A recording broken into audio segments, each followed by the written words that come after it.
Libanais sont à présent au bord du gouffre. Mais une plaisanterie orientale prétend qu'ils sont retenus par un très long élastique.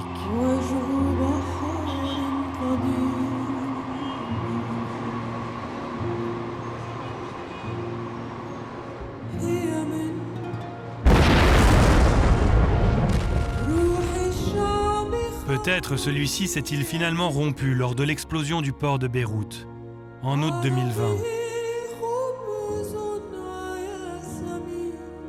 Une déflagration comme un coup de grâce pour un pays en faillite, plongé dans le chaos après des années de guerre civile et frontalière, de malgouvernance et de corruption.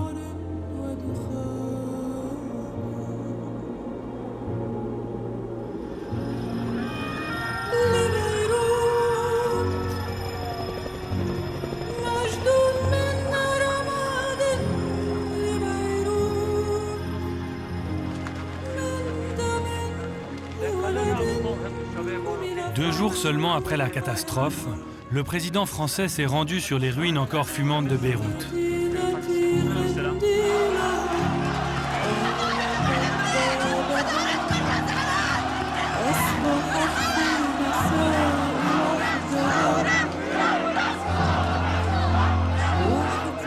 Pour soutenir le peuple libanais, il a plongé dans cette foule révoltée, qui caresse malgré tout l'espoir un peu fou que le drame soit un électrochoc pour tirer le pays du chaos.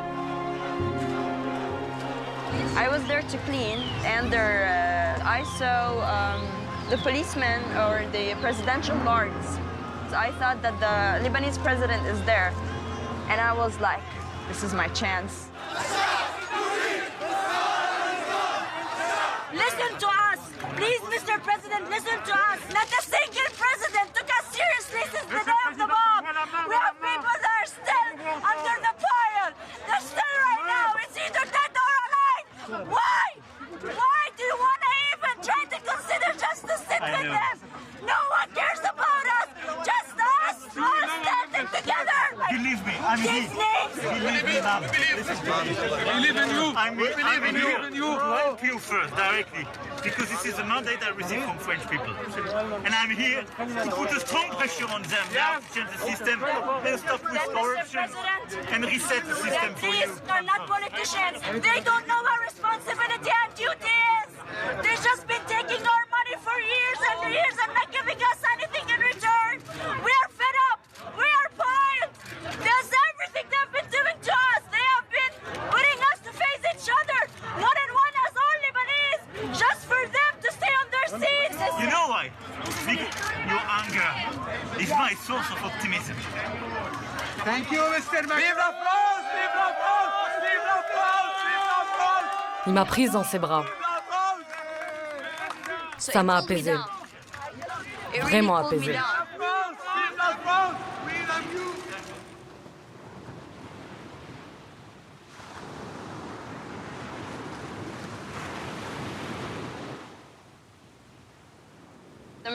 La majorité a perdu espoir. Mais moi, je n'ai pas perdu espoir dans le Liban.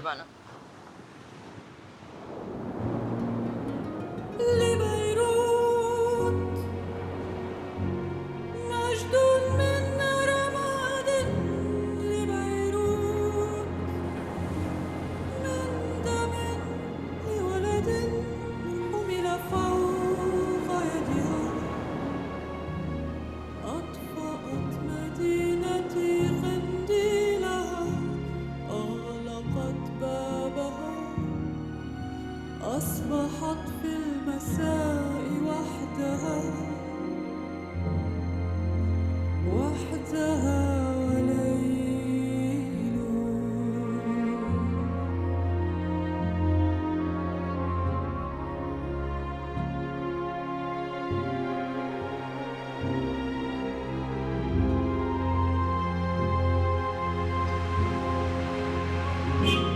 Ce film est celui d'une génération qui se bat, malgré tout, et qui veut croire que le Liban peut encore s'extraire du chaos. Surmonter le nœud de problèmes qui plombent une nation si foisonnante et autrefois si prospère.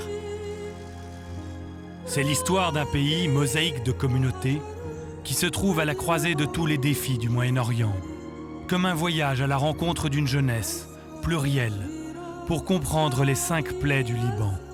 La corruption, la guerre, la démission de l'État, le confessionnalisme et l'anarchie.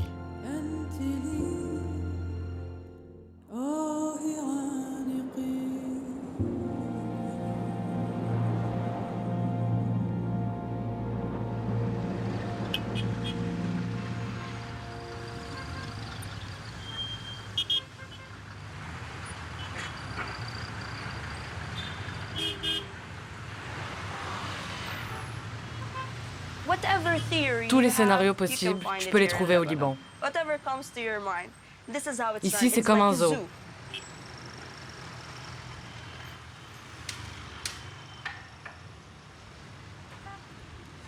Et encore, un zoo est mieux organisé. Au moins, tu sais où va l'argent et les animaux sont nourris. Mais au Liban, non.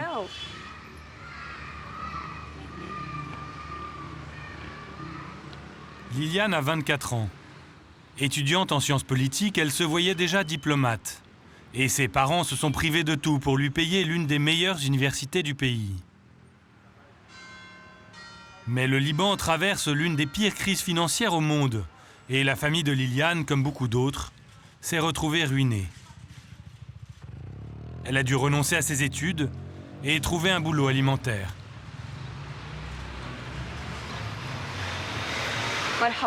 Bonjour.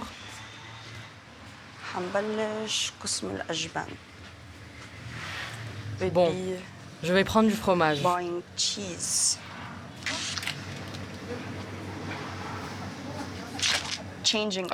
fait, non. C'est trop cher pour moi. Finalement, j'ai pris du yaourt. Combien coûte le jambon? Celui-là, le Piara. Donne-moi tous les prix, du plus cher au moins cher. Le Piara est à 90 000 livres. Le kilo? Exactement. Je vais garder le jambon pour les jours de fête. Alors les œufs, il n'y a même pas le prix affiché. De toute façon, les prix changent tous les jours. Excusez-moi, combien coûtent les œufs?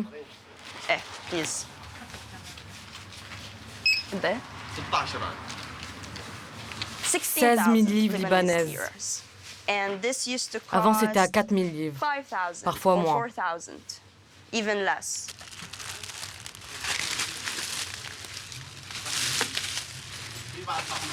Le patron de la supérette a un peu honte d'alimenter cette inflation galopante.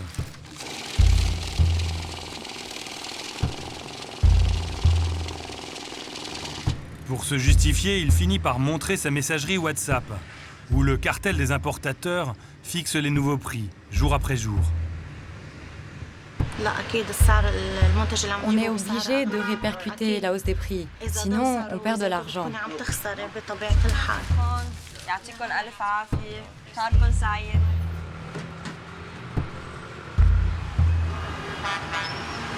Dans les stations-service, la crise est encore plus aiguë. L'hyperinflation bloque l'importation d'essence et la pénurie qui s'installe bloque l'activité, aggravant le cercle vicieux de la faillite nationale.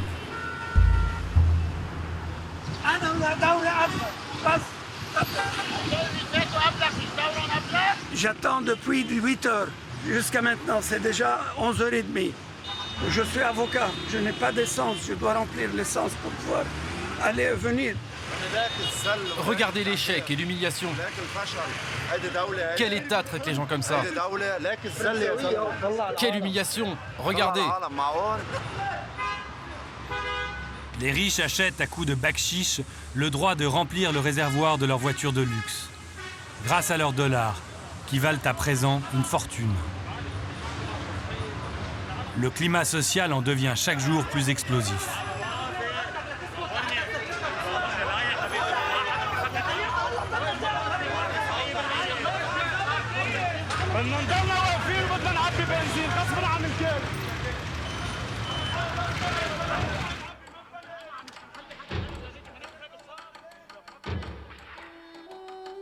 C'est pour éviter l'embrasement du pays que les soutiens historiques du Liban, à commencer par les Français, prennent régulièrement le chemin de Beyrouth pour convaincre les dirigeants libanais d'entreprendre des réformes vitales.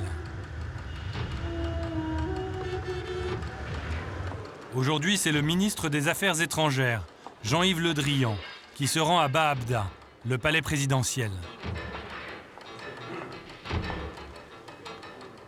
Le Liban est une démocratie fragile, avec un système politique unique au monde.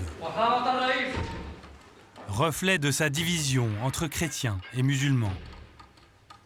C'est la formule dite des 3 présidents. D'abord Michel Aoun, le président de la République, qui représente le tiers chrétien du pays. Puis le président du Parlement, l'inamovible Nabi Berri, qui incarne le tiers musulman chiite. Tandis que le Premier ministre, aussi appelé président du Conseil, appartient au tiers musulman sunnite de la population.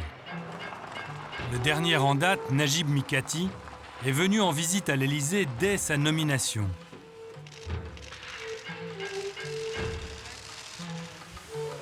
Cette trinité au sommet du pouvoir vise à préserver l'équilibre des forces entre les communautés. Mais en pratique, elle assoit surtout un système quasi féodal de milliardaires et de chefs de clan qui se cooptent en vase clos. Ça veut dire qu'il y a une forme d'autisme des responsables politiques qui sont dans leur propre sphère, en train de faire ensemble des combinaisons politiques assez ahurissantes quand on voit l'état de délabrement du pays, et cette logique-là n'est plus possible. Je pense que M. Macron a sous-estimé la fourberie des politiciens libanais.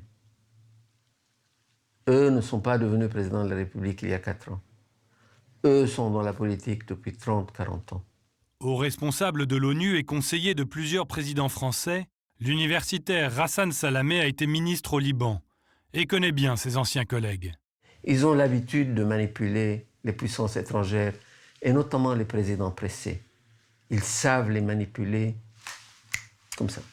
On sait qu'il y a des moyens de sortie.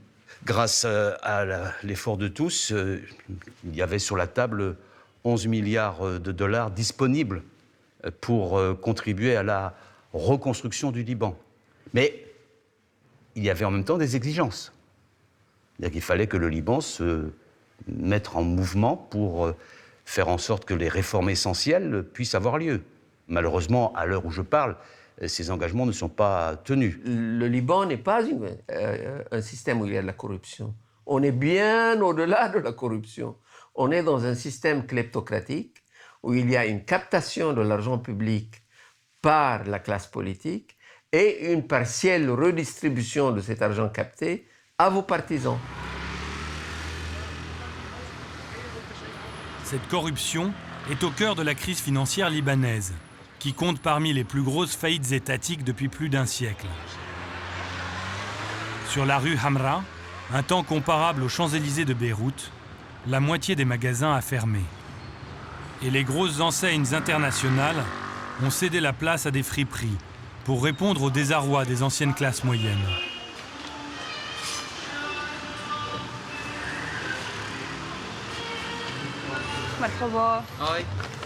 J'ai quelques vêtements à vendre. C'est la première fois que vous vendez des vêtements? Oui. C'est vous qui décidez de leur prix? Je suis sûre qu'ils sont tous au top. Ça, c'est une belle marque. Alors un super prix. Celui-là a des taches. Je ne peux vraiment pas te le prendre. Pas du tout? Oui, il est vraiment taché. Même à la machine, elles ne partiront pas. Tu es sûr que c'est une tache? Moi, je pense que ça ira.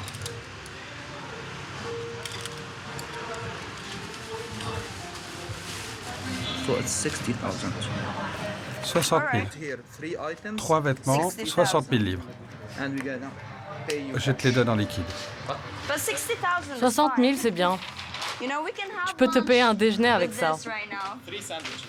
3 sandwichs. Oui, 3 sandwichs, c'est cool. 3 sandwichs, mais sans bouteille d'eau. Contrairement aux idées reçues, le camp progressiste libanais ne vient pas seulement de Beyrouth, ni des milieux aisés. Liliane, par exemple, est issue d'une famille modeste de la communauté chiite, au sud du pays. Dans cette nation fragile où l'appartenance religieuse compte au moins autant que la citoyenneté. Tiens, c'est joli ça. H&M as well. Je n'ai jamais porté le voile de ma vie. Ce n'est pas ma vision de la religion.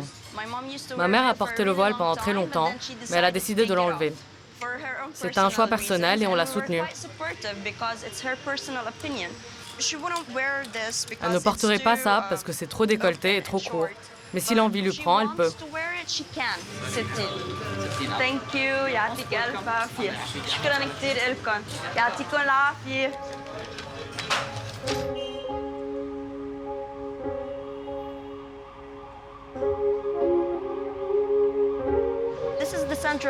Ici, c'est la banque centrale. Il y a eu beaucoup de manifs devant. C'est le principal centre de fraude du Liban. Cet homme, que Liliane et la majorité des Libanais blâment plus que tout pour leur débâcle économique, c'est Riyad Salamé, le patron de la Banque centrale depuis 3 décennies. Spéculation, trafic d'influence et fuite des capitaux, il est perçu comme le symbole de la gabegie au sommet de l'État. J'ai été utilisé comme bouc émissaire. Les gens pensent que la Banque centrale peut tout faire. Et quand il n'y a pas de gouvernement, donc c'est la seule entité qui fonctionne. Aujourd'hui, vouloir détourner tous les malheurs du Liban sur la Banque centrale, permettez-moi de vous dire que c'est très caricatural. Ce qui est caricatural, c'est que nous n'avons pas les pouvoirs faire des réformes. Et aujourd'hui, parce qu'il n'y a pas eu de réforme, il y a eu cette crise. Et cette crise, on nous la reproche uniquement à la Banque centrale. Comme un grand nombre de jeunes Libanais, Liliane a rejoint le mouvement d'octobre 2019, qui voulait mettre à bas ce système irréformable et corrompu. Mais la révolution a fait long feu. Reste la révolte qui gronde et s'embrase un peu partout. Comme aujourd'hui sur la route de l'aéroport.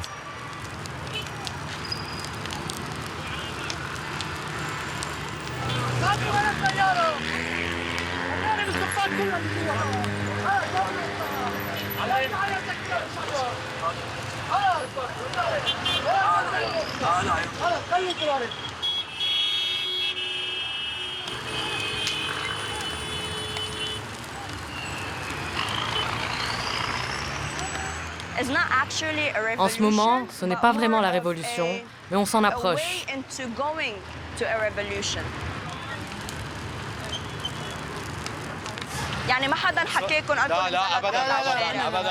Nous avons atteint un point de non-retour. Personne ne nous a dit de manifester. Personne ne nous a rien dit.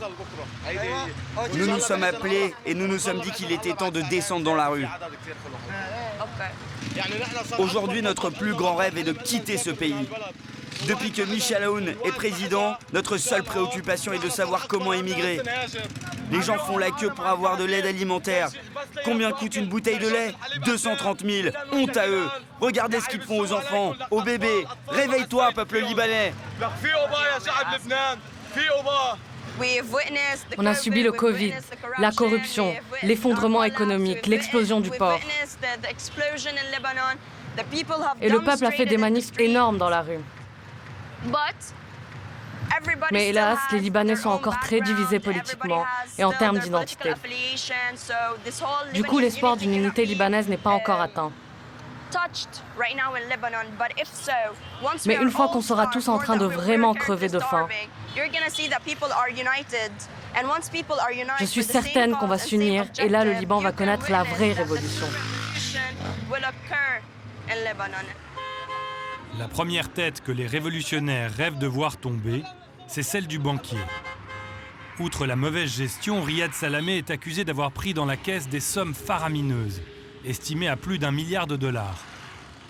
Selon les révélations des Pandora Papers, il compte en outre parmi les dirigeants libanais disposant de sociétés offshore, dans des paradis fiscaux.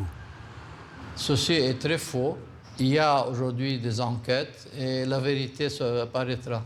Le paroxysme de cette calomnie, c'est la plainte en France sur des biens que j'avais avant d'être gouverneur. L'ONG Sherpa dit quand même que vous avez 150 millions d'euros au Luxembourg, par exemple. C'est pas vrai. Et d'ailleurs, l'enquête le montrera. Même chose pour les 400 millions de dollars en Suisse dont parle Sherpa et l'ONG. Mais je n'ai rien à voir avec ces 400 millions.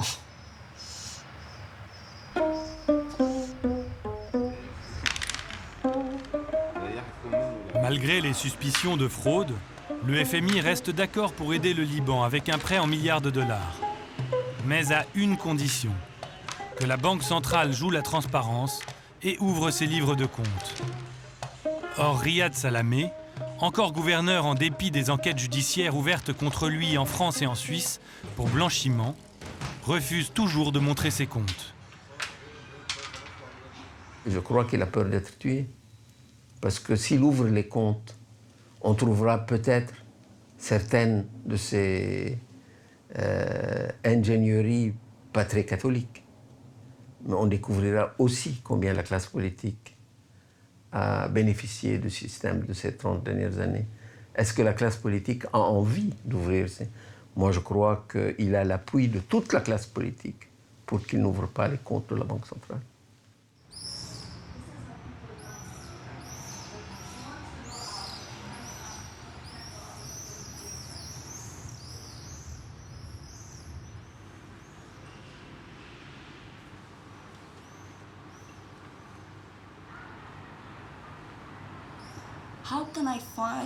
Comment est-ce que je peux combattre ce système? Est-ce qu'il faut que je m'enfuie du Liban? Ou au contraire, faut-il que je reste pour lutter avec les autres?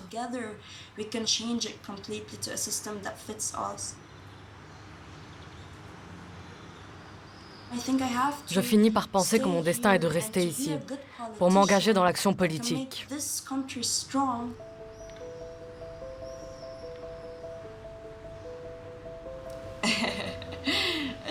Le proverbe « Les Libanais aiment la vie », c'est très vrai. On aime la vie malgré tout.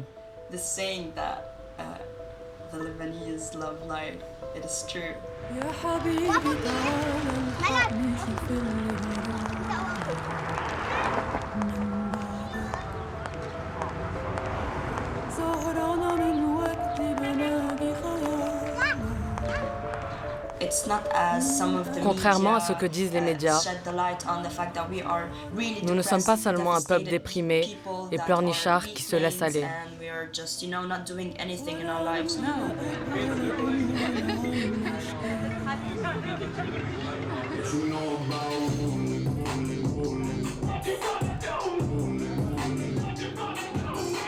Au contraire, nous nous dressons contre le gouvernement et en même temps, nous adorons faire la fête, chanter, danser.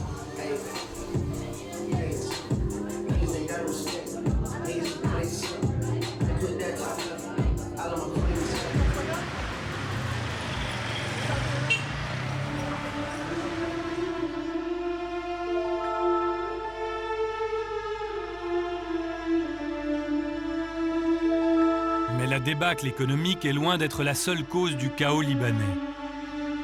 Otage du Moyen-Orient, le pays réunit tous les défis d'une région du globe, où 18 religions, 9 États et 6 guerres se concentrent dans un carré d'à peine 500 km de bord. Au sud du pays, c'est ainsi l'insécurité face à Israël qui mine la fragile République libanaise. Un état de guerre larvée qui dure depuis des décennies.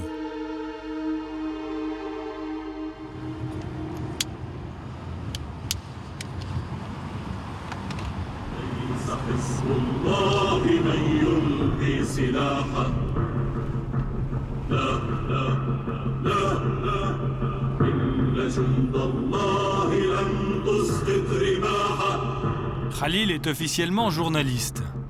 Mais dès qu'il croise les bannières jaunes du Hezbollah qui marquent l'entrée dans le sud Liban, le militant l'emporte sur le reste.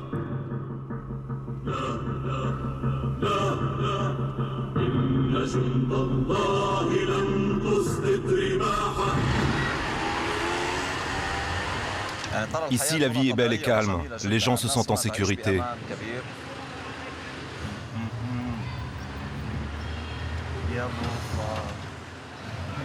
Voilà un modèle réduit de la mosquée d'Al-Aqsa, le dôme du rocher à Jérusalem. C'est pour marquer notre solidarité avec les Palestiniens. Le Liban n'a pas reconnu l'État d'Israël. La frontière entre les deux pays n'est qu'une ligne de cessez-le-feu, que patrouillent les casques bleus de l'ONU.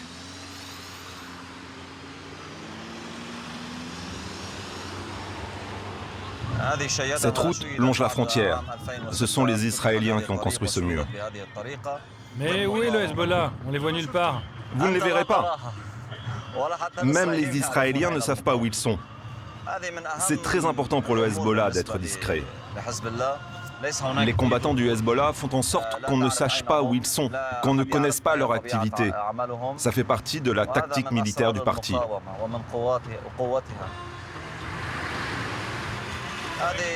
Regardez, c'est une caméra installée par les Israéliens pour nous espionner. Ils ont des espions et nous surveillent aussi depuis le ciel avec des drones.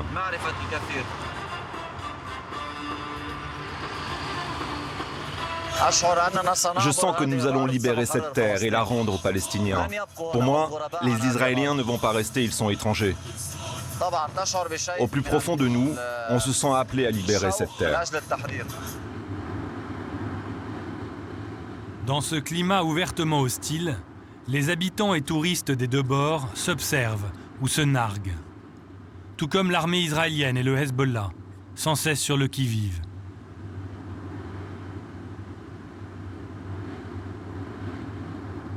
En face, c'est Israël. Les colons viennent du monde entier pour s'installer là. C'est l'armée? Oui, il y a l'armée. En haut, il y a une base militaire. Et en bas, ce sont les maisons des civils. Mais peu importe, je pense qu'ils sont tous armés.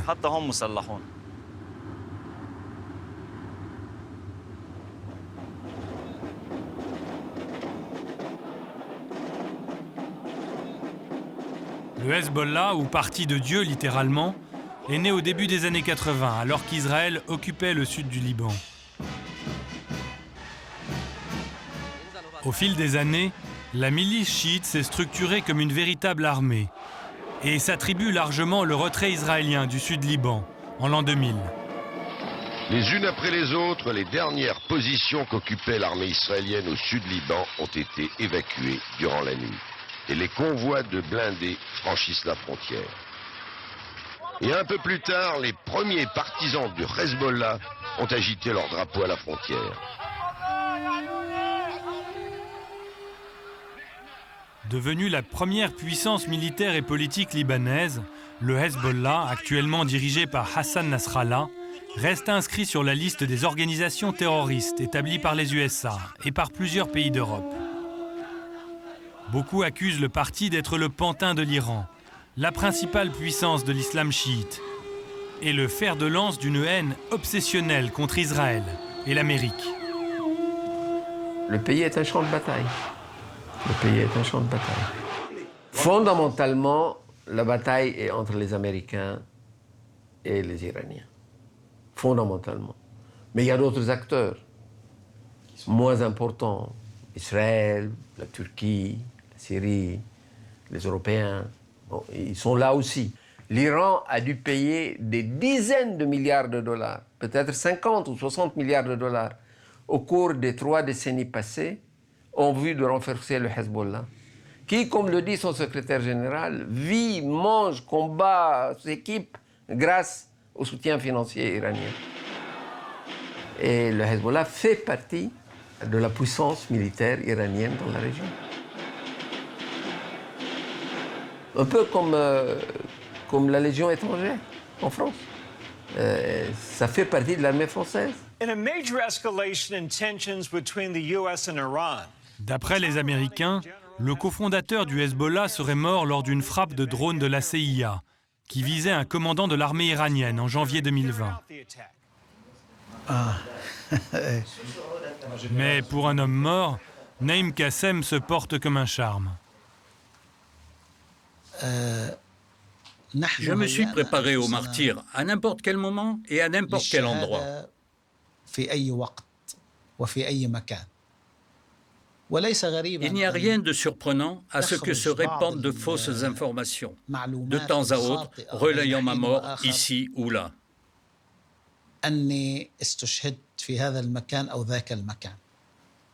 Plus que les assassinats, ce sont les sanctions économiques ciblées que Naïm Qassem reproche à Washington. La position américaine, leurs sanctions à l'encontre du Liban sont à l'origine de la crise libanaise depuis environ 3 ans.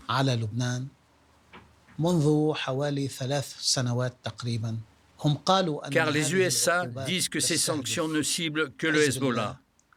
Mais comme nous n'avons pas de banque en propre, en pratique, ces sanctions affaiblissent l'ensemble du secteur bancaire du pays et contribuent à l'inflation.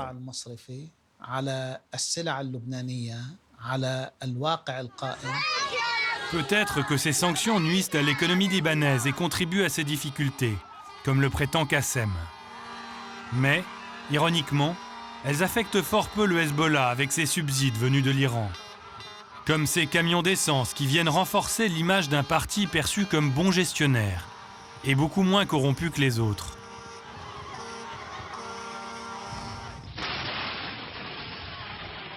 Mais c'est le combat qui fonde surtout la popularité du Hezbollah. Le dernier remonte à l'été 2006, lorsque la milice a repoussé l'armée israélienne au sud Liban. Une guerre pour rien, de part et d'autre. Pourtant perçue au Liban comme une victoire par rapport aux nombreuses déroutes des armées arabes contre Israël.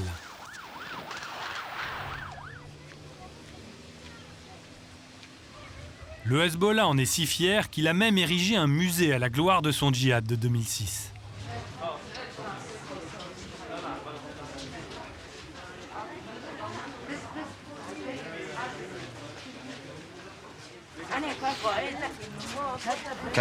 Ce fut une grande surprise pour eux. Israël ignorait que la résistance possédait de tels missiles. Et aujourd'hui, la résistance ne cache rien. Les missiles sont capables d'atteindre n'importe quel point de la Palestine occupée.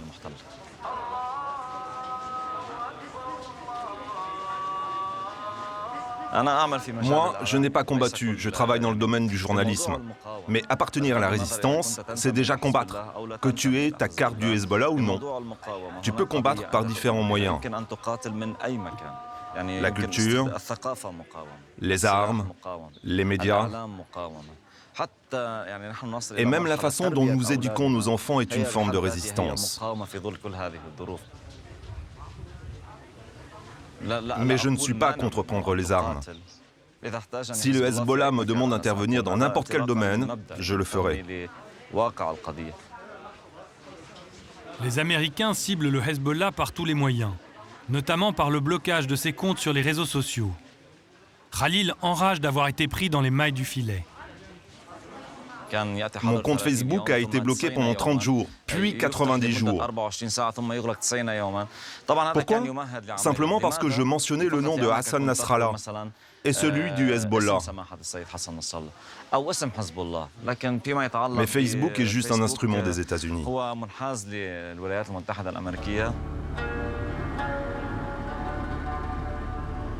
L'opposition au Hezbollah n'est pourtant pas qu'occidentale ou israélienne. À l'intérieur même du Liban, certains voient le parti comme une pieuvre qui cannibalise la République. Une milice religieuse qui emploie son énorme stock d'armes et sa lutte contre Israël comme prétexte pour étendre encore son pouvoir sur le Liban, au risque de réveiller le spectre de la guerre civile.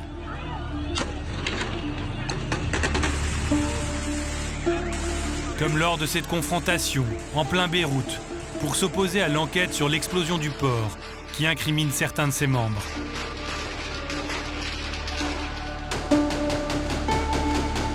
Sami Gemayel, leader du parti phalangiste de la droite chrétienne, se targue d'être l'un des derniers remparts face à cette domination.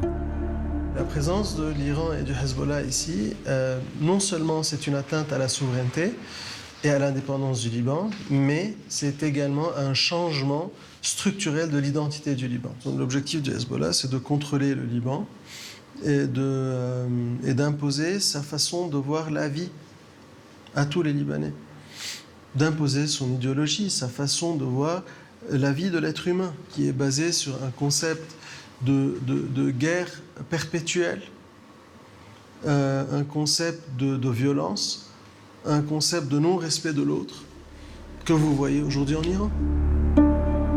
Neveu d'un président de la République assassiné, frère d'un ministre également abattu, Sami Gemayel porte le lourd fardeau de la Phalange. Un parti accusé d'un des pires massacres de la guerre civile qu'a connu le Liban, de 1975 à 1990. C'était dans les camps de réfugiés palestiniens de Sabra et Shatila, en banlieue sud de Beyrouth, alors occupée par Israël. Aujourd'hui, son parti veut tourner la page et se présente comme le porte-voix du camp pro-occidental au Liban.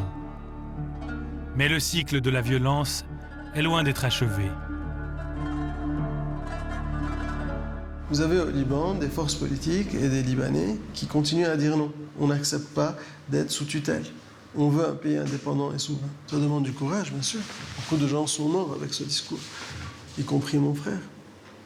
Il a été tué en 2006. Vous pensez que c'est le Hezbollah? Écoutez, si ce n'est pas le Hezbollah, c'est la clique. Parce que le Hezbollah, les services secrets syriens, les petites milices pro-syriennes, c'est un seul groupe, tout ce monde-là. Donc, voilà, c'est eux qui ont tué Hariri. Ils ont un réseau mafieux qui est énorme, d'ailleurs, qui est reconnu par l'Europe, par les États-Unis.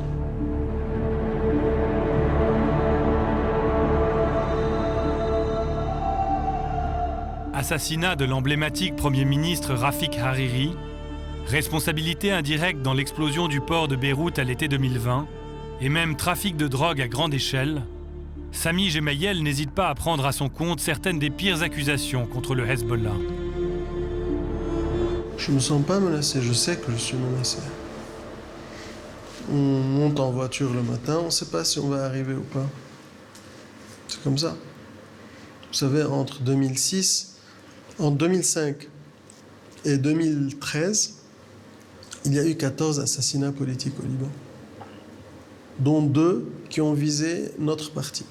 Que répondez-vous aux accusations de trafic de drogue et d'assassinats politiques?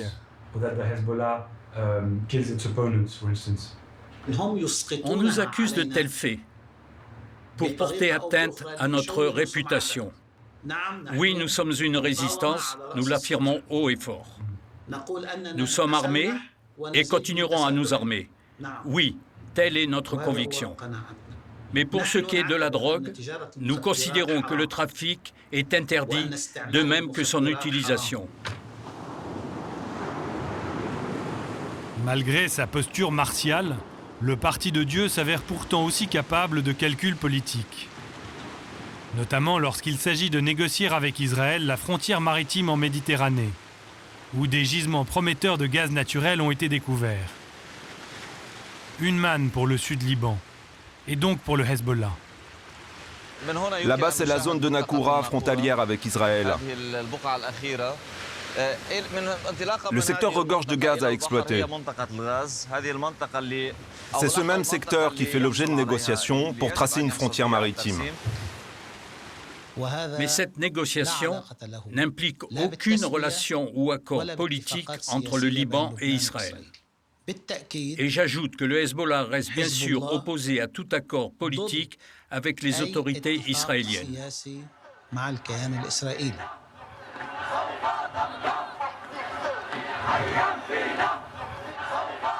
Si le conflit demeure l'essence du Hezbollah, c'est aussi parce que la mystique du sang versé reste l'une des clés de l'islam chiite depuis sa création. Cette exaltation du martyr, célébrée notamment par des flagellations rituelles lors de la cérémonie d'Ashura, peut aller dans sa logique extrême jusqu'à l'attentat suicide.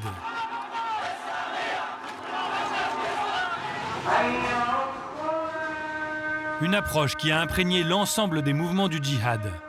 D'abord chiites, puis, par extension, jusqu'aux groupes terroristes sunnites.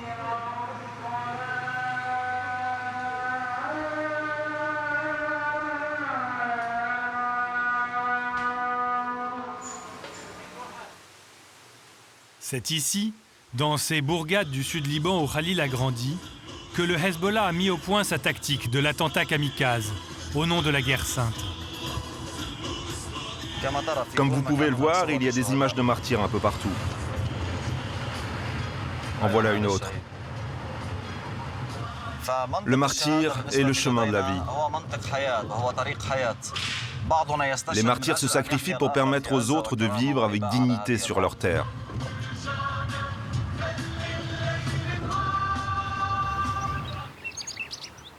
Véritable État dans l'État, le Hezbollah tire sa puissance de sa capacité à gérer tous les aspects de la vie de ses membres. École, santé, retraite. Les fidèles du parti sont entièrement pris en charge, en échange d'une loyauté intégrale. Khalil tient à en faire la démonstration, dans sa propre famille. Bonjour grand-mère, comment vas-tu? C'est Khalil, le fils de Mariam. Oh mon chéri. Tu vas bien?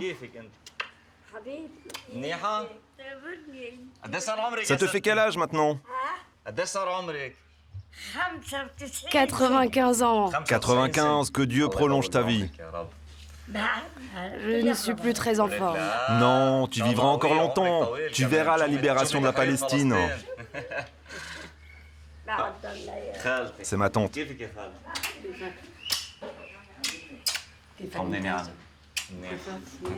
D'ailleurs, tu viendras prier avec nous à Jérusalem.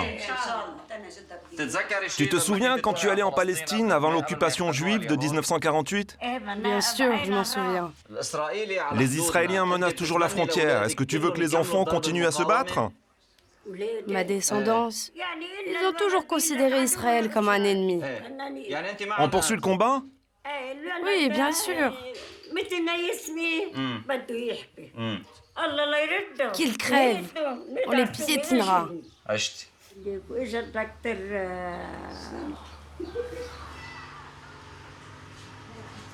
C'est son fils, Khodr, mort en martyr. La résistance lui a donné une voiture bourrée d'explosifs, mais l'attentat a échoué.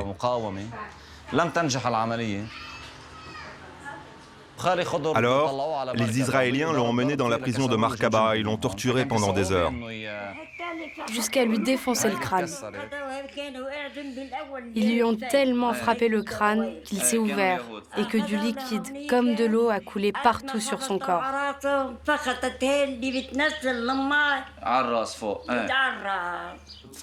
Alors les Israéliens sont venus ici, ils ont sorti toute la famille de la maison et ils l'ont détruite. Sur l'étagère, parmi les bibelots, Khalil montre fièrement les photos des autres membres de la famille tombés à la frontière israélienne, mais aussi en Syrie, où le Hezbollah envoie ses troupes soutenir la dictature. C'est Hassan, le martyr Hassan, mon fils. Je suis fière qu'il soit martyr.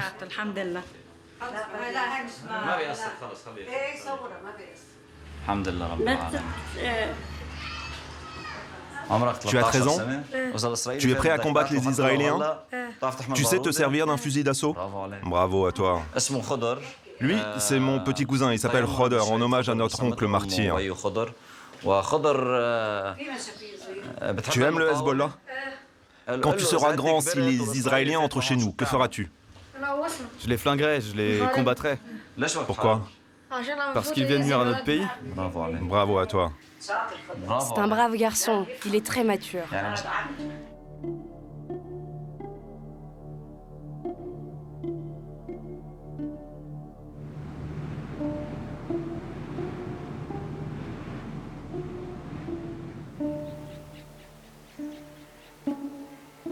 Plus au nord, la vallée de la Beka est l'autre grand fief du Hezbollah. Cette fertile vallée agricole était déjà le grenier à blé du pays, au temps des Romains, qui construisirent le fameux temple de Jupiter à Baalbek.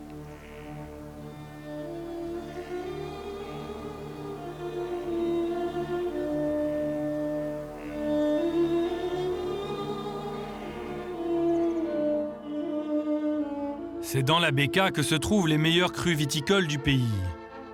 Prise entre les chaînes montagneuses du Mont Liban et de l'Anti-Liban, l'opulente vallée illustre également l'un des problèmes les plus aigus du moment, la démission de l'État, notamment face au problème des réfugiés qui ont fui la guerre civile syrienne, de l'autre côté de la frontière, à quelques kilomètres seulement. Ces Syriens en exil forment la plus grosse proportion de réfugiés au monde, soit 1,5 million de personnes pour 4 millions de citoyens libanais.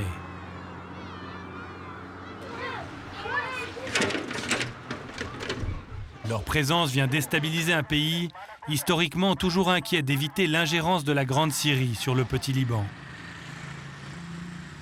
Dans les rues de la Bekaa où le Hezbollah fait la loi, s'affichent encore des portraits géants de son complice, le dictateur Bachar al-Assad, autre membre clé de la grande alliance chiite au Moyen-Orient. L'État libanais essaye d'ignorer le problème des réfugiés. Il n'y a aucun grand camp dans la Bekaa, ni aucune présence ostensible d'ONG internationales. Tout est fait pour les rendre invisibles.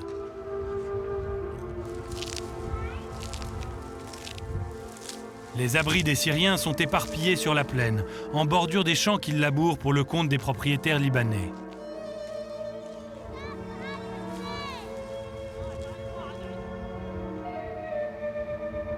Bien souvent, ce sont les femmes et les enfants qui sont exploités, car ils forment la main-d'œuvre la moins chère.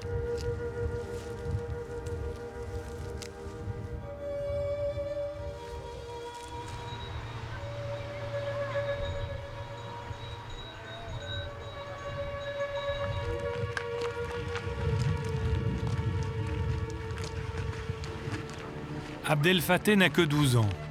Et il travaille déjà comme un adulte pour nourrir sa famille.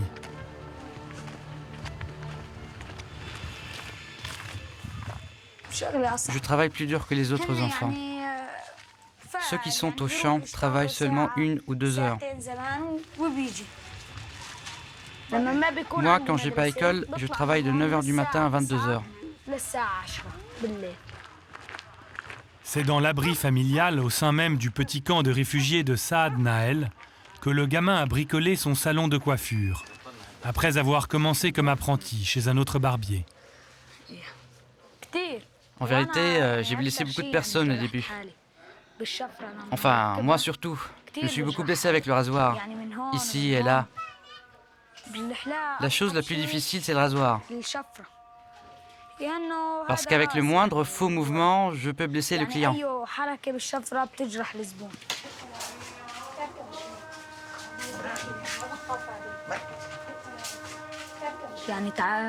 Maintenant, ça fait 1 an que je travaille. Je me suis privé de beaucoup de choses, comme de jouer avec les autres enfants.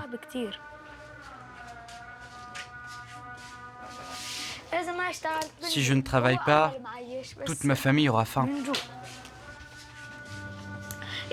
C'est déjà arrivé plusieurs fois. On n'avait que du thym et de l'huile à manger matin, midi et soir. Quand je gagne de l'argent, on peut se nourrir. Sinon, on ne peut pas.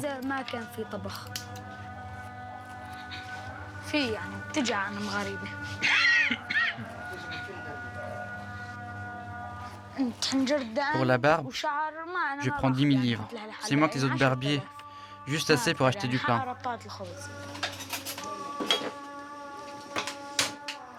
Les parents d'Abdel Fattah ont fui la région d'Alep, en Syrie, après la destruction de leur maison lors d'une frappe aérienne du régime, en 2014.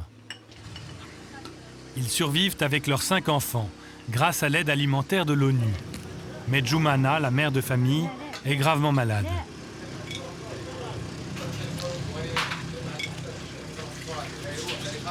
Les réfugiés n'ont pas le droit d'avoir un vrai emploi salarié au Liban. Et le père d'Abdel Fattah explique s'être abîmé le dos en enchaînant les petits boulots de manutentionnaire. En Syrie, j'étais cadre dans une usine qui fabriquait des chips. Elle s'appelait Miam Miam. Au Liban, je ne trouve presque pas de boulot. C'est pour ça que je fais travailler Abdel Fattah.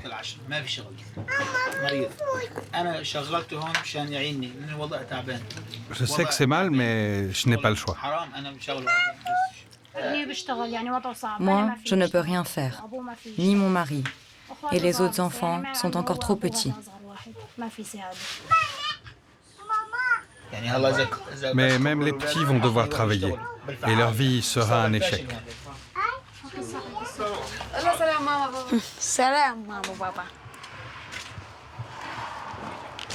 Quelques jours par semaine, Abdel Fattah essaye malgré tout d'apprendre à lire et à écrire. Il va dans les locaux d'une petite ONG libanaise, Beyond, qui cherche à pallier comme elle peut l'absence complète de services sociaux libanais. Bonjour Abdel Fattah, comment vas-tu? Bonjour professeur, je peux entrer? C'est ta classe? Oui. Installe-toi. L'ONG enseigne les bases en lecture, en maths et en cours d'anglais.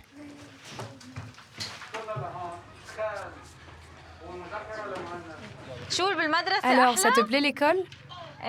Parfait, bravo.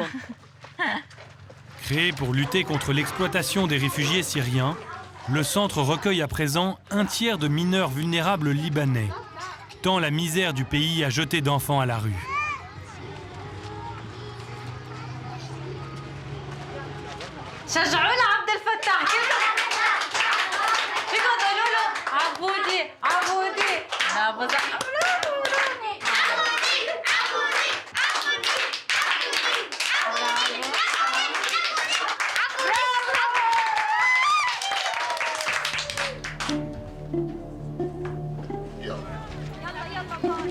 Mais aider les réfugiés syriens n'est pas au goût de tout le monde. L'homme fort du pays côté chrétien, Gebran Bassil, gendre du président et ex-ministre des Affaires étrangères, voudrait dissocier le destin libanais du perpétuel chaos régional. Le Liban, on lui demande des choses qui sont hors de sa capacité de soutenir, comme la naturalisation des Palestiniens et des Syriens. On subit les conséquences des conflits de la région et même, je peux dire, du monde. Si la Russie et les États-Unis ne sont pas d'accord sur quelque chose qui appartient au Liban, on paye le prix. Entre l'Arabie saoudite et l'Iran, on paye le prix. Entre la Syrie et le Golfe, on paye le prix. Entre Israël et notre région, on paye le prix. Alors, c'est toujours à nous, comme un petit pays, qui est d'une façon ou d'une autre lié à tous les problèmes de la région, à payer le prix. Girouette pour les uns, maître stratège pour les autres, Gebran Bassil incarne ce paradoxe d'une classe politique libanaise indélogeable, malgré les accusations de mauvaise gestion et les crises qui s'accumulent. Chef du principal bloc parlementaire, il est aussi l'artisan d'un de ces retournements d'alliance dont le Liban a le secret. Il a ainsi poussé son beau-père, le président Michel Aoun, ancien ennemi juré de la Syrie, à passer un pacte avec le Hezbollah, et donc les Syriens, pour garantir sa mainmise au sommet du pouvoir.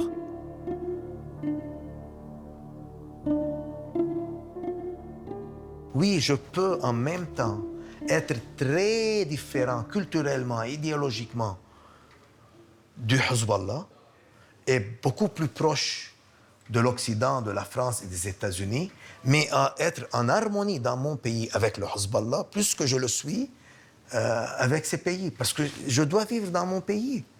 Alors oui, on peut faire ça facilement sans être des traîtres.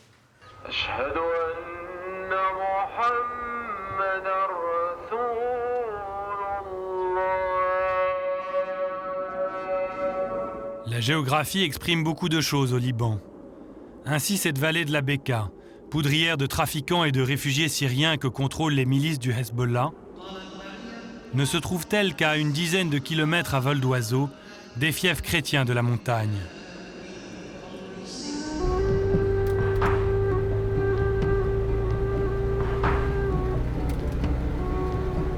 En quelques lacets de routes sinueuses et une poignée de checkpoints, On passe de la fournaise de la plaine aux cimes brumeuses de la chaîne du mont Liban, qui culmine à 3000 mètres.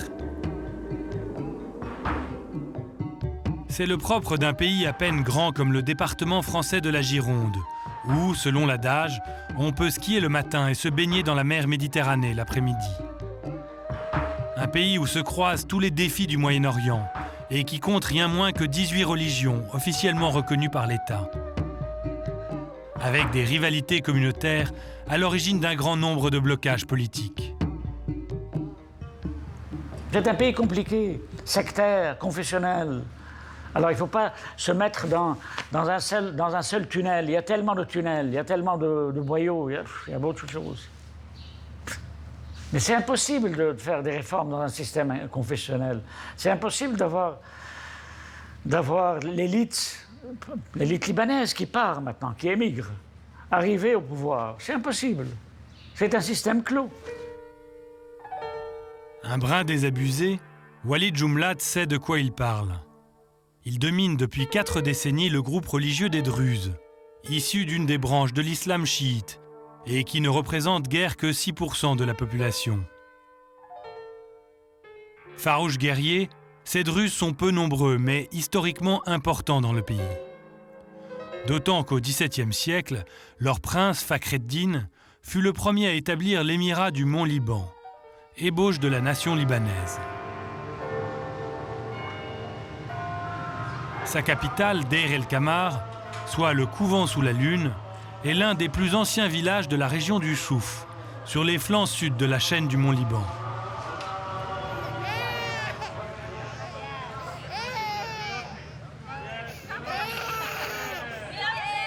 Emblématique de la mixité libanaise, plusieurs églises chrétiennes, maronites ou orthodoxes, y jouxtent un temple druze, ainsi que des mosquées sunnites et chiites.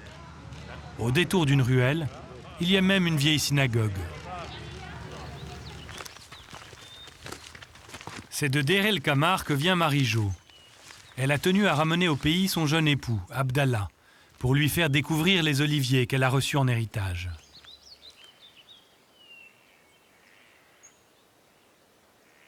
Ma grand-mère a perdu son mari dans un duel du village, et quand elle était toujours enceinte de mon père.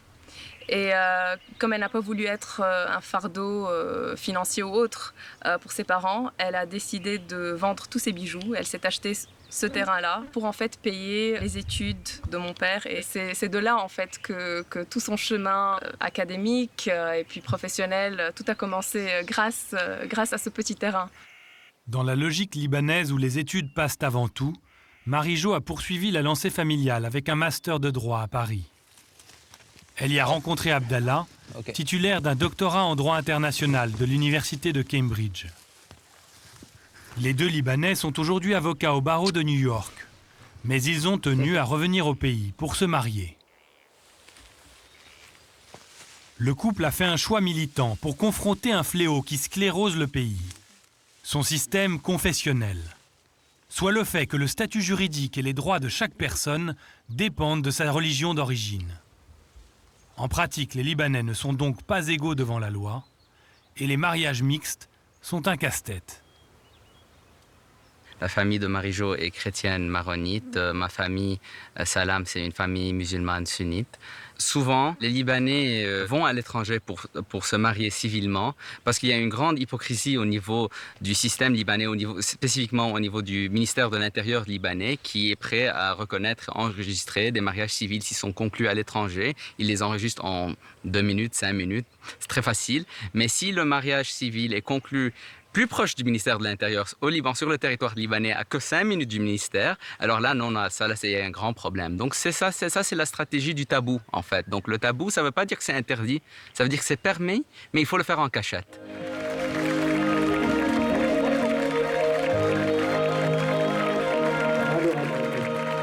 Donc on s'est mariés à Beyrouth, en plein Beyrouth, devant des centaines d'invités.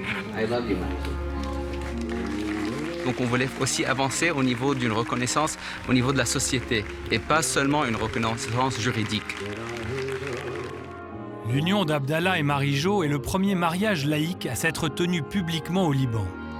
dans le fameux palais sur Soc, emblématique de la capitale, et ravagé depuis par l'explosion du port. Leur mariage vise à briser un tabou national, celui de la religion qui s'immisce dans chaque aspect du quotidien des Libanais.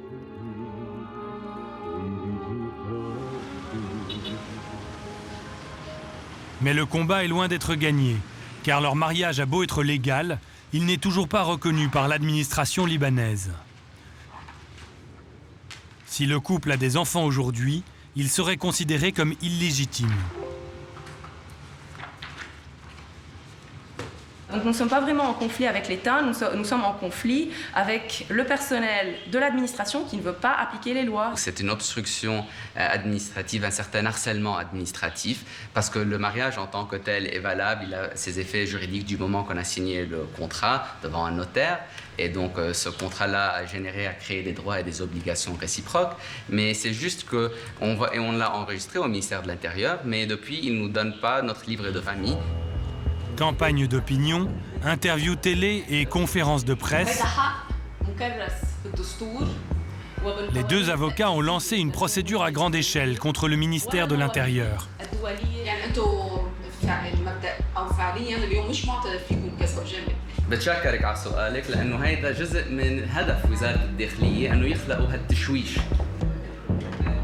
Avec leur mariage, le couple mixte s'attaque donc au cœur du système libanais, le confessionnalisme.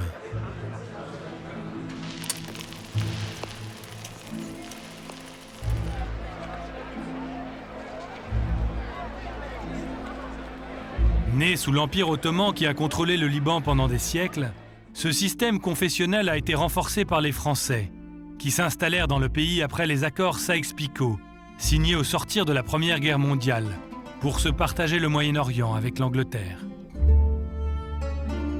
Sous le mandat colonial, de 1920 jusqu'à l'indépendance du Liban en 1944, c'est ainsi la République française, laïque, qui inaugure un système du diviser pour mieux régner, afin de favoriser les chrétiens, ses alliés historiques dans la région.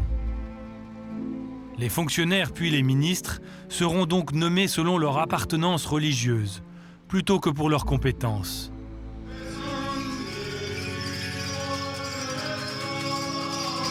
Au tiers chrétien du pays, la présidence de la République.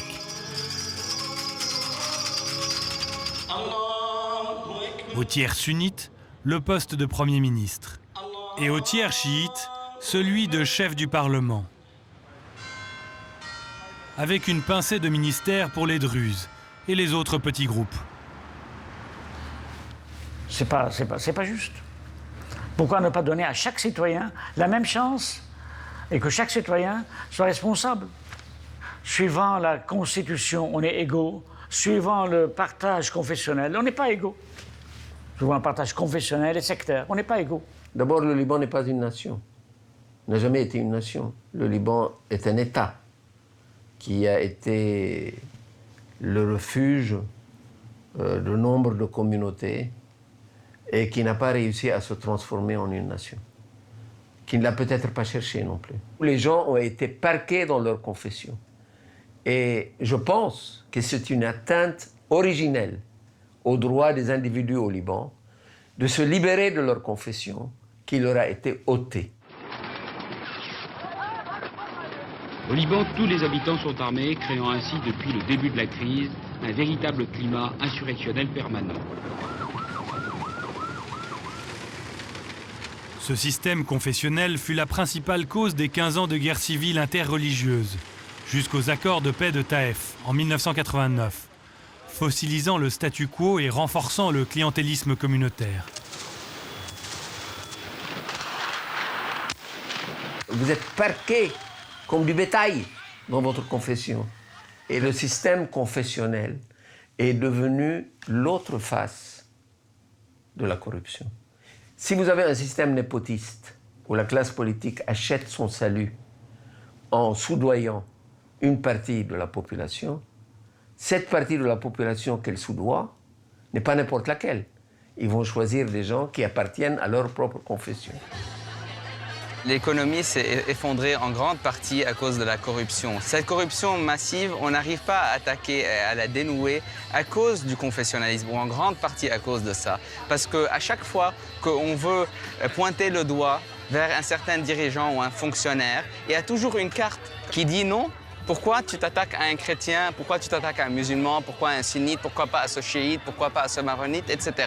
Et c'est ce jeu-là, cette défense confessionnelle, qui en fait protège un système de clientélisme, de corruption, et qui a vraiment abîmé l'État. Le Liban, aujourd'hui, est au cœur du chaos. La situation risque de s'empirer. Nous ne sommes pas optimistes quant au court terme. Ça ne veut pas dire que le combat ne doit pas se poursuivre pour un Liban meilleur à long terme.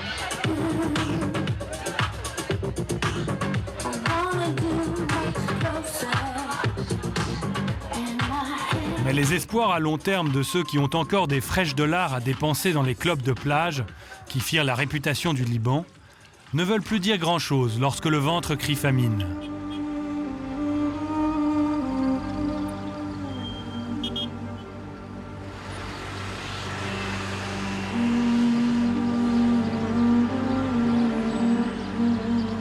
À Tripoli, dans le nord du pays, la révolution n'est plus pour demain.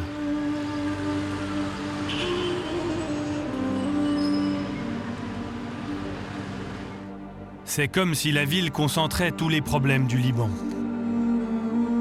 La grande cité sunnite est régulièrement menacée par les débordements de la guerre civile syrienne, toute proche, et par la contrebande, qui siphonne l'économie.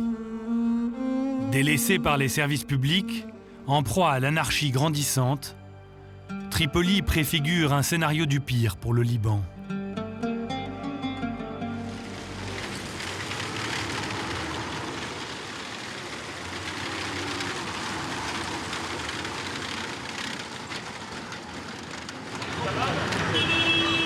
Dans le tiraillement des influences régionales qui menacent de faire imploser la nation libanaise, c'est vers l'Arabie saoudite ou vers la Turquie des frères musulmans que les sunnites du nord Liban tournent le regard à mesure que leur pays se délite.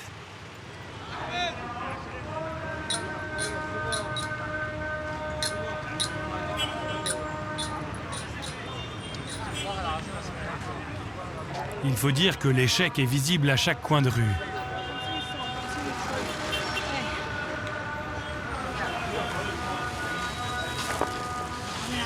Même les anciennes classes moyennes vont chercher de quoi manger aux soupes populaires.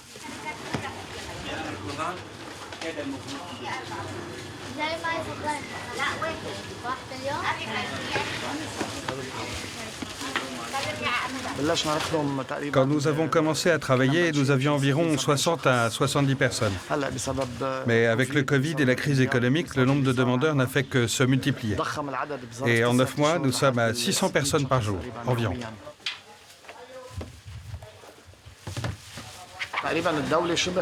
Actuellement, l'État ne fait que contempler. Il n'intervient pas du tout. Sans les associations, les choses seraient beaucoup plus compliquées. On pourrait même arriver à un climat pré-insurrectionnel.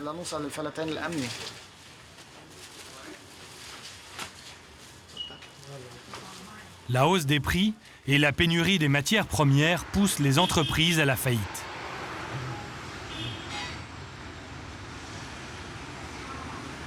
Ainsi la boulangerie d'Ahmed, dans le quartier pauvre de Bab el-Tabane, qui oscille entre détresse et colère. Je travaille dans cette boulangerie depuis que j'ai 12 ans. Et ça fait 15 ans que j'y suis. À cause de la crise, elle a fermé il y a 1 mois. À la boulangerie, quand ma journée était terminée et qu'il n'y avait plus qu'à nettoyer et fermer la boutique, il restait toujours 1 ou 2 pâtisseries ou un peu de fromage. Je les ramenais à la maison et les enfants étaient heureux de les manger.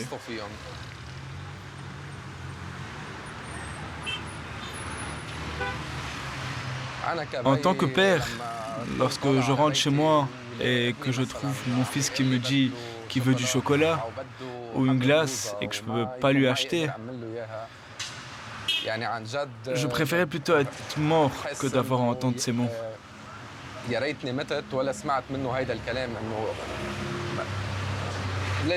Pourquoi je l'ai fait naître dans ce monde?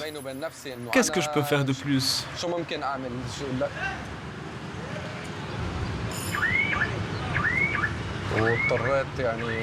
Partout, j'ai cherché du travail. Mais aujourd'hui, c'est impossible d'en trouver. À combien est passé le sachet de pain? Le grand sachet de pain, 3500. Je peux avoir 2 sachets de pain, s'il vous plaît? Bien sûr, 2 sachets. Tu penses que le prix va encore augmenter? J'espère qu'il restera à ce prix. J'ai un peu d'expérience comme boulanger. Vous avez besoin d'employés? Vu la situation, on réduit plutôt le nombre d'employés. Il ne faut pas l'oublier, le gouvernement subventionne la farine. Sinon, le pain serait 5 fois plus cher pour atteindre 15 000 livres. Si le blé n'est plus subventionné, ce serait la plus grosse catastrophe. J'espère que tu trouveras du travail bientôt. Que Dieu te protège.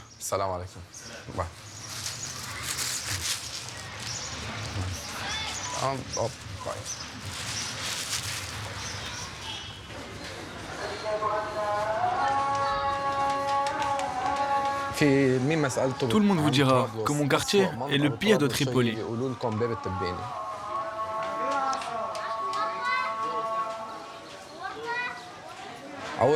Déjà, il y a beaucoup d'incivilité.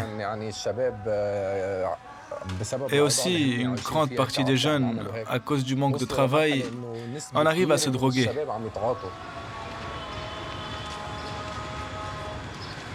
Les problèmes sont nombreux, la sécurité est très faible, il y a des fusillades et je rêve de partir de cette ville.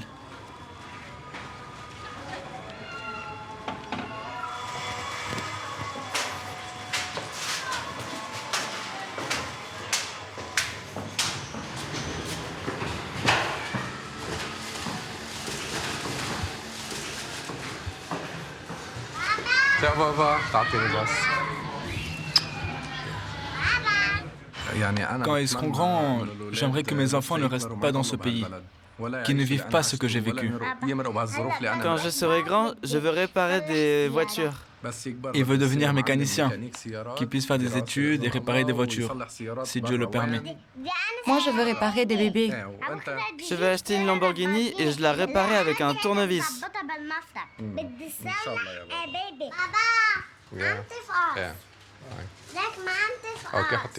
Ahmed donne le change et s'efforce de sourire devant ses enfants. Mais il n'y a plus d'électricité ni d'eau potable et le frigo vide sert de placard. Au plus noir de la misère, Tripoli devient une poudrière qui chaque jour menace d'exploser. C'était hier, juste ici, une bagarre où l'armée avait arrêté quelqu'un.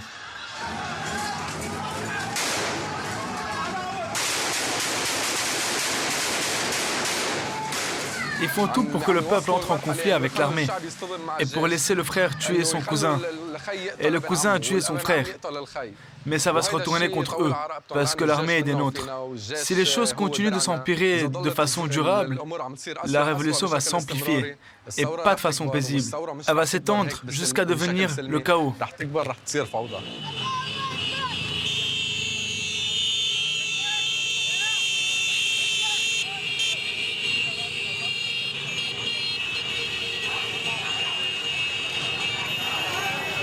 Aujourd'hui, c'est la rumeur d'un enfant mort, asphyxié à l'hôpital faute de soins et d'électricité, qui jette la foule dans la rue.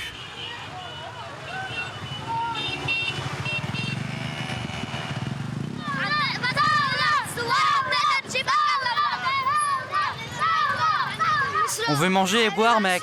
Quel peuple de merde!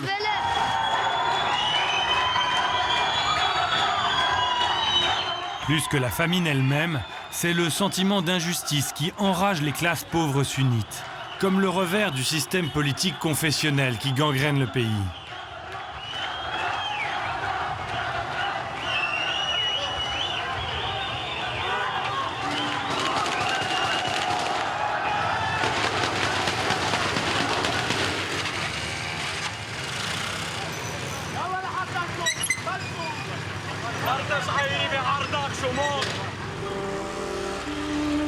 Pour l'instant, Les émeutiers comme les soldats tirent en l'air. Mais combien de temps ces soldats, eux-mêmes sunnites et ruinés par la crise, vont-ils prendre leurs ordres de Beyrouth ?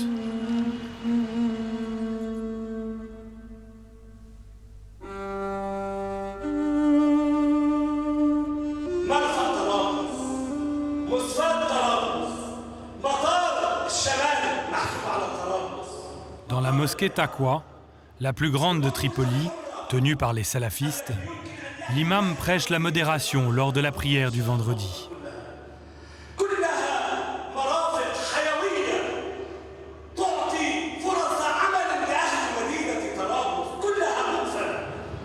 Mais le cheikh Amir Raad dit comprendre la désespérance de ses ouailles. Il ne fait aucun doute qu'aujourd'hui nous sommes arrivés à une étape dangereuse, et même très dangereuse. Et elle a échappé à tout contrôle. Nous avons adressé des lettres aux gens, leur disant surtout « N'entrez pas en conflit avec l'armée ». Et une lettre à l'armée en disant « Ce sont vos parents, vos frères, votre clan ». Non, ne vous battez pas, comprenez-vous. Ensemble, vous devez mener un seul combat, contre les politiciens, contre ceux qui ont mangé l'argent des gens, sans contrepartie.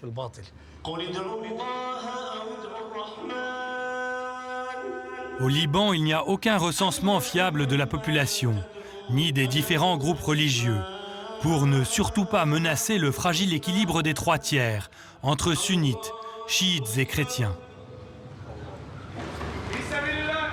Mais les musulmans sunnites du Nord n'y trouvent pas leur compte. Ils sont convaincus d'être tenus à l'écart et délaissés.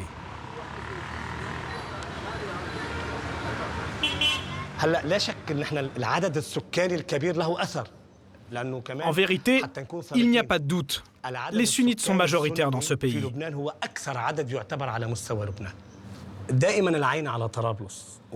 Les préjugés contre Tripoli ne datent pas d'aujourd'hui. C'est pour cela qu'on nous lance régulièrement au visage l'accusation d'être proche de Daesh. On veut rendre Tripoli sécessionniste alors qu'elle fait partie de la nation. L'afflux d'armes et même de combattants djihadistes venus de Syrie fait craindre le pire à Tripoli.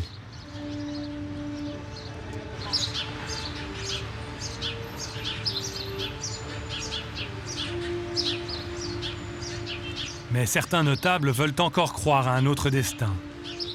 Ainsi l'ancien député Mesbah El Ahdab, si fier d'inspecter la forteresse Saint-Gilles, construite pendant les croisades par les comtes de Toulouse, et qui témoigne du passé très ancien de cette cité cosmopolite. C'est une ville qui est à majorité sunnite, oui. Il y a beaucoup de gens qui peuvent être conservateurs religieux, mais loin d'être extrémistes ou djihadistes.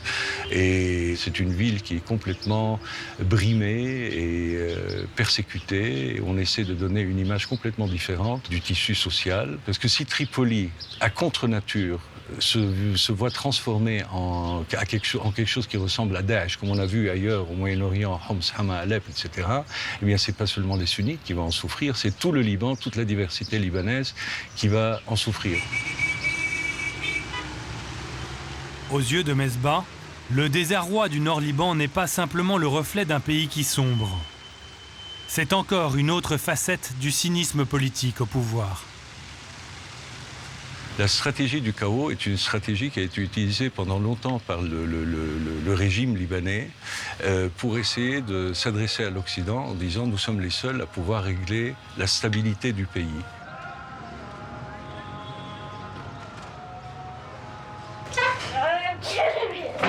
Je veux une tartine. Je t'en fais une.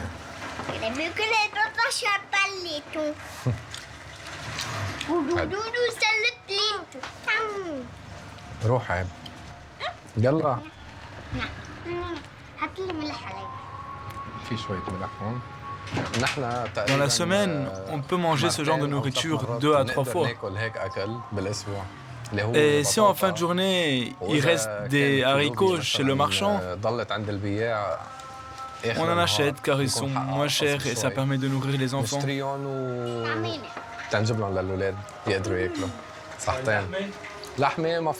Mais de la viande, on n'en mange pas. Le prix de la viande, c'est devenu du feu. On est passé de 15 000 le kilo à 170 000.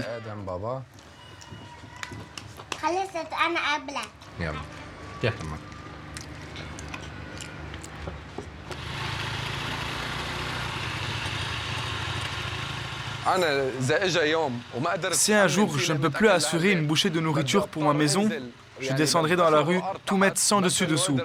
Peu importe les conséquences.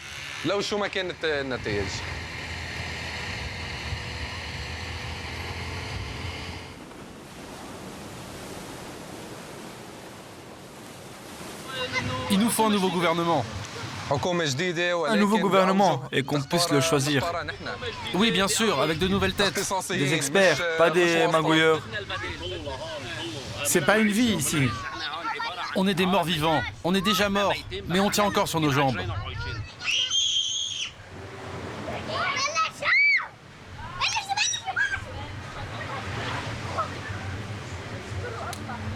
Moi, si j'ai l'opportunité de quitter ce pays, je n'hésiterai pas. Et je partirai avec ma famille, pas tout seul.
Que Dieu bénisse le Japon pour nous avoir envoyé de tels moteurs. Il est un peu fatigué, mais nous les Libanais, nous sommes beaucoup plus rincés que lui. Lui, tu le secoues, il finit par partir. Nous, tu peux nous secouer autant que tu veux. On ne repartira pas.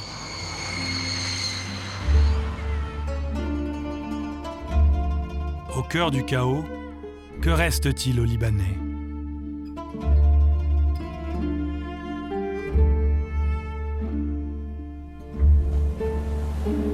Sans doute la vaillance d'un peuple qui a su traverser tous les remous de l'histoire, à force d'intelligence, d'humour et de courage. Car si, à les entendre, les Libanais sont dirigés par les pires gouvernants au monde, il n'en demeure pas moins un peuple qui se dresse face à l'adversité.